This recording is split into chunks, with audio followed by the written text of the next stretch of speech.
Hello friends, अस्सलाम वालेकुम। Welcome to my channel Beena brownie.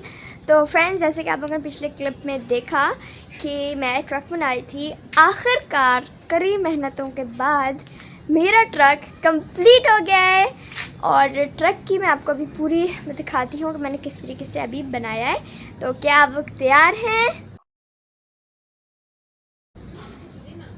तो चलिए स्टार्ट करते हैं।